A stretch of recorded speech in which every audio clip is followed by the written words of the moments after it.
નમસ્કાર. પાટણ જિલ્લાના સમી તાલુકામાં ભારે વરસાદ બાદ વાહેદપુરા ગામે તળાવ ઓવરફ્લો થતા નીચાણવાળા વિસ્તારમાં પાણી ઘૂસ્યા હતા. જોકે વહીવટી તંત્રની સમયસર કામગીરીના કારણે મોટી દુર્ઘટના ટળી છે.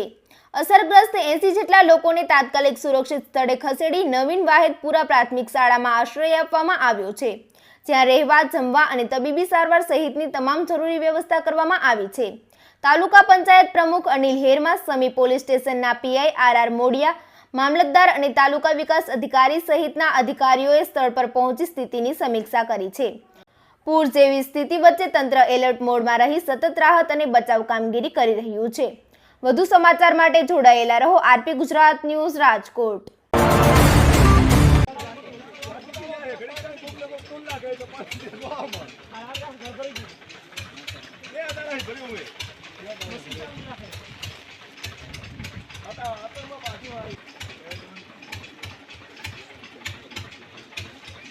ભાઈને તો ક્યાં કરે હવે ઘરમાં ભર્યું છે મારી બાજુમાં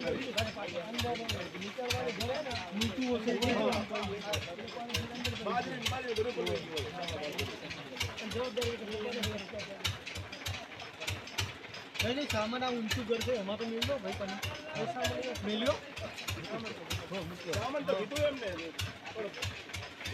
સિમ્પલ હોય ચાલો કીધે ઘણી વાર નોંધ લાગે પ્રોબ્લેમ સાધન કોણ લાગે આ પાણીનું વાહિત્રમાં આજીવન નિકાલ કરવા માટે આપણી સ્કૂલ છે ને સ્કૂલથી હેવી ખુલ્લી ગટર લાઈન પેલા બ્લોક ઉપર પાસે એવી અહીંયા સુધી મૂકવું પડે આપણે બસ આટલે સુધી અહીંયા મોટી ગટર નાખો તમે પાણીની જગ્યા હે ભાઈ તો જ કાયમી નિકાલ આવે ને કે આજીવન આ પાણીનો કોઈ નિકાલ આવે નહીં, કારણ કે આ પાણી થઈ એકદમ સુકાની ખારેલું પાણી થઈને સ્કૂલ પાસેથી સ્કૂલમાં નાળા નાખે નીચે સ્કૂલ અંદરથી એ નાળામાં પાણી નહીં આવે અને આ તળાવનું ઓવરફ્લો પાણી પણ એથી આવે. એટલે આને પરફેક્ટ અહીંયા ગમે એટલો ખર્ચો ગમે તે ગ્રાન્ટ મંજૂર કરાવીને તમે આની વ્યવસ્થા કરો ને તો જ આજીવન વાહિદમાં પાણીનો પ્રશ્ન નિકાલ થાય. દર વર્ષે આ તકલીફો છે. ગટર ખુલ્લી તમે મોટી વ્યવસ્થિત આવા નાણાં નાખશો ને તો કોઈ કારણે નહીં, એક ઓખો નાખશે ને બુરાઈ જશે. અહીંયા તમે નિશાળથી આપણે બતાવીએ ખૂબ મોટી પરિસ્થિતિ વિકટ કાયમીનો પ્રશ્ન છે, કારણ કે રસ્તો ઊંચો થઈ ગયો. પેલા રસ્તો નીચો હતો ને મેરિયમ આપણે આવ્યા એવી રીતે નીકળી જતો, રસ્તો નીચો હતો એટલે આરસીસી નવો બન્યો એટલે આ બધું પાણી ગામમાં મકાનો ઘૂસી જાય. રસ્તો ઊંચો થઈ ગયો, નિકાલ હે નહીં પાણી. સાચી વાત, રસ્તો ઊંચો પણ બધી જગ્યાએ રોડનો જ પ્રશ્ન આવે. રોડ બને ઊંચો એટલે આજુબાજુ પાણી થાય. આમાં શું થાય, રોડ ઊંચું એટલા માટે બન્યું છે, ડામર એટલે જ નહીં, ડામર ઉપર રસ્તો ઉપર એટલે ઊંચો થાય.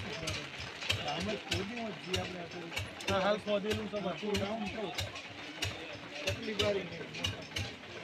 બીજું સાહેબ તમારે સીધી વાત ગમે ત્યારે કંઈક આવે ને ગવર્મેન્ટ કામ એટલે શું ગામના બધા ચડીને કજ્યો કરે આમ ના કરશું નામ ના પરિસ્થિતિ વિકટ રહે. બરોબર, હેરાન એટલા માટે થાય, લોકો હેરાન થાય એનું કારણે પાછું એવું નહીં, ગામવાળા જાતે જ હેરાન થાય. હા એમાં અમે થોડા હેરાન એટલે મેં રાત્રે પોલીસની ગાડી જેસીબી આવ્યું તો બે જણા બે ભૂખોનું કંઈક માથાકૂટ એટલે જેસીબી જતું અહીંયા જે જો એ જતું રહ્યું. તો પછી એ પ્રશ્ન અમે સામેથી મોકલીએ જેસીબી, પણ એ તમારે બધા સંકલન કરવાનું હોય કે ભાઈ હા ભાઈ તારું તું કેમ સાચી તું કે સાચું, પણ હકીકતે અહીંયા કરીએ તો બરોબર એ જે સોલ્વ કરવા પડે બધા એ જ લેવું પડે. આ કડે થયો તો આ કડે થયો તો એ બબલ થઈ ગયો અહીંયા રાત્રે કજ્યો થાય તો બરોબર ના જીસીબી ના પાડે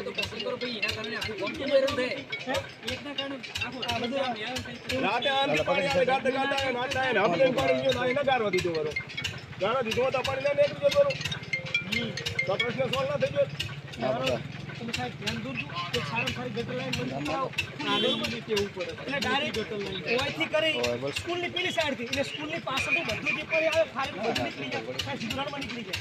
એટલે આ પ્રશ્ન માનો કે અહીંયા પાણી નહીં નીકળ્યું ને તો ભવિષ્યમાં ગમે આની પાછળ મોટું ફોરેસ્ટ વિભાગ છે બરાબર, ખુલ્લા ખેતરો અને મોટો બંધપાળો ખોલો આના જેવો બંધપાળો આવે એ તૂટવાની પછી ગમે એ તૂટીને તો આખું ગામ ખંડા તૂટી જાય. અને પેલી સાઈડ એકદમ સુપરાનો રસ્તો આવી ગયો એ તૂટેલ છે ત્યાં રીતે.